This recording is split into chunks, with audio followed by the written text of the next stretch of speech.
अस्सलाम वालेकुम dear viewers. Know the universe part 20। आप जानते हैं इसमें मैं बहुत अच्छे किस्म के क्वेश्चंस और उनके आंसर्स लेकर आता हूँ। आज फिर बहुत सारे क्वेश्चंस लेकर आया हूँ, उनके आंसर इंशाल्लाह आपको बहुत अच्छा लगेगा। देखें, पहला पहला क्वेश्चन है, ये जो हमारे जिस्म की स्किन है, खाल है, ऊपर जो कवरिंग है ना, ये इसका फंक्शन क्या है। याद रखिए कि खाल जो है ये हमारे जिस्म के लिए वाटर प्रूफ कवरिंग है अक्सर में, और ये फ्लेक्सिबल है। ये नुकसानदेह जो जर्म्स हैं उनको जिस्म में दाखिल नहीं होने देती। ये टच के लिए, पेन के लिए, टेम्परेचर के लिए बहुत सेंसिटिव है। और इसके अलावा जो सूरज की खतरनाक शुआएं हैं उनसे भी जिस्म के हमारे जो अंदरूनी ऑर्गन्स हैं उनको बचाती है, और पसीने के ज़रिए बॉडी टेम्परेचर को रेगुलेट करती है। ये फंक्शन है हमारी खाल का।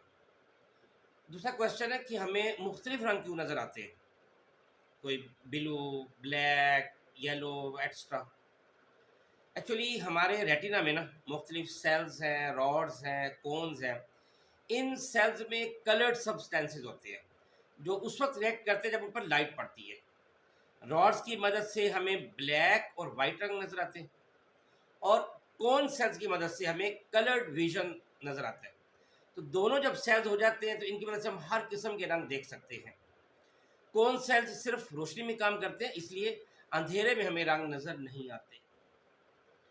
अगला क्वेश्चन ये कि दरख्तों के पत्ते क्यों होते हैं। देखिए, एक्चुअली दरख्तों के पत्ते जो इसमें पौधे की खुराक बनती है। ये सूरज से मैक्सिमम लाइट जज़ब करके, उसके बाद आपको पता है आपने जगह जगह पढ़ा फोटोसिंथेसिस, तो फोटोसिंथेसिस की मदद से ये फिर खुराक बनाते हैं पौधे के लिए। तो इसलिए दरख्तों के पत्तों का ये फ़ायदा है। नेक्स्ट क्वेश्चन ये कि समंदर का जो पानी है वो नीला क्यों होता है। देखिए, एक्चुअली इसकी जो वजह है वो रिफ्रैक्टेड ब्लू लाइट है। रिफ्लेक्टेड नहीं, रिफ्रैक्टेड ब्लू लाइट है। नीली रोशनी जो है ना, ये रेड और वायलेट की निस्बत ज़्यादा दूर पेनिट्रेट करती है, लिहाजा एब्जॉर्ब हुए बगैर ये वापस सतह पर आ जाती है, इसलिए समुद्र नीला नज़र आता है। जिस जगह एल्जे पौधे ज़्यादा हो ना, वहाँ पानी ग्रीन नज़र आता है। जो साहिली इलाके, कोस्टल इलाकों में ये येलो ब्राउन दिखता है, क्योंकि यहाँ पे मड, सैंड और पोल्यूशन बहुत ज़्यादा होती है। नेक्स्ट क्वेश्चन ये है कि जो फाउंटेन पेन है उसकी अगर आप पहाड़ों पर हो तो कागज़ पर फैलती है, वजह एक्चुअली बुलंदी पर, और ये चीज़ हवाई जहाज़ में भी होती है। बुलंदी पर हवा का प्रेशर कम होता है, इसलिए पेन के जो अंदर की हवा वो एक्सपैंड जब होगी तो साथ इंक को भी फिर पुश आउट कर देती है। नेक्स्ट क्वेश्चन है कि दरी में जो लिपटी बर्फ़ जल्दी क्यों नहीं पिघलती। एक्चुअली कंबल हो, दरी हो, ये हीट की पुअर कंडक्टर है, इसलिए ये हीट कंज्यूम कर लेती है और बर्फ़ को तेज़ी से पिघलने से ये रोक लेती है। नेक्स्ट क्वेश्चन है कि दरख्तों के तनों का क्या रोल है। ये जो दरख्तों के तने हैं ना, ये दरख्तों के स्ट्रक्चर को रिजिडिटी देता है, यानी सख्त रखता है, और अंदरूनी लेयर को इंसुलेट करता है, पौधे को बीमारियों और कीड़ों से बचाता है, पानी इवेपोरेट होने से रोकता है ये, और पानी और मिनरल्स को दुपत्तों तक पहुंचाने का काम भी वो भी तनों का है। नेक्स्ट क्वेश्चन ये है कि मछली को अगर आप पानी से बाहर निकालें तो मर जाती है। एक्चुअली मछली के जो ख़ास ऑर्गन गिल्स होते हैं ना, उसमें छोटे छोटे ब्लड वेसल्स होती हैं। मछली उनकी मदद से पानी से ऑक्सीजन एक्सट्रैक्ट करती है, जो ये हवा से नहीं कर सकती। जिस तरह हम पानी से ऑक्सीजन एक्सट्रैक्ट हम नहीं कर सकते, हम हवा से करते हैं, तो मछलियाँ जो वो पानी से करती हैं। नेक्स्ट क्वेश्चन है कि जानवर जुगाली क्यों करते हैं। देखें, बिल्कुल आप यूँ समझें कि जो हम एक्सरसाइज करके जो मकसद हासिल करते हैं ना, जानवर वही मकसद जुगाली से हासिल करते हैं।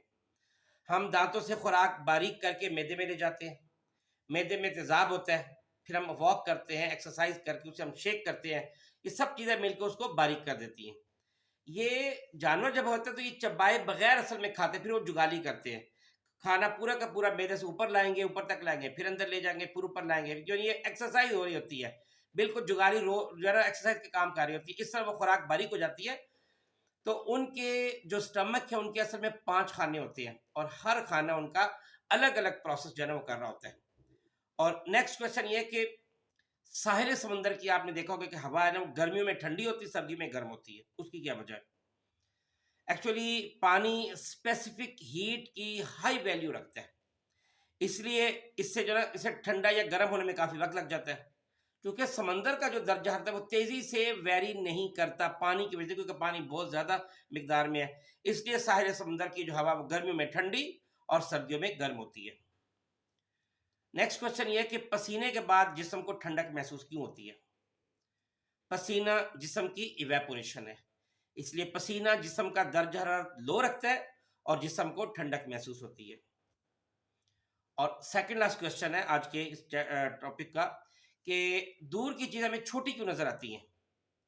असल में दूर की अशिया का जो विजुअल एंगल है वो हमेशा छोटा होता है और ये रेटिना पर फिर छोटी इमेज बनाता है, लिहाजा नजदीक आने पर ज़ाहिर ये एंगल बड़ा हो जाता है और बड़ा इमेज बनाता है, तो इसलिए हमें दूर की चीजें छोटी नजर आती हैं। और लास्ट क्वेश्चन है आज के इस वीडियो का कि थर्मामीटर में पारा क्यों इस्तेमाल होता है? एक्चुअली जो पारा की रीडिंग है ना वो काफ़ी वाइड है, इसका बीपी तकरीबन 357 डिग्री सेंटीग्रेड है और ये हीट का गुड कंडक्टर है। इसका जो वेपर प्रेशर है वो बहुत है, इसलिए एक तो ये सरफेस को वेट नहीं करता, दूसरा इसकी जो स्पेसिफिक हीट बहुत लो है ना, तो और ये दर्जा हरारत में तब्दीली को फौरी रिस्पॉन्ड करता है, इसलिए पारा इस्तेमाल किया जाता है ताकि आपको थोड़ी सी भी अगर आपको टेम्परेचर होगा तो पारा फौरी तौर पे आपको वो बता देता है। ये था आज का लेक्चर है। ये उम्मीद है ये सिलसिला आपको बहुत अच्छा लगेगा। ये अब तक अल्हम्दुलिल्लाह 20 लेक्चर इस पे हो चुके हैं, जिसमें मैंने सैकड़ों क्वेश्चन के आंसर जो है दिए, ताकि हम इस कायनात की में जितनी भी चेंजेस आ रही हैं या जो कायनात में हो रहा है उसको हम समझ सकें। बहुत शुक्रिया। अस्सलाम वालेकुम वरहमतुल्लाहि वबरकातुहू।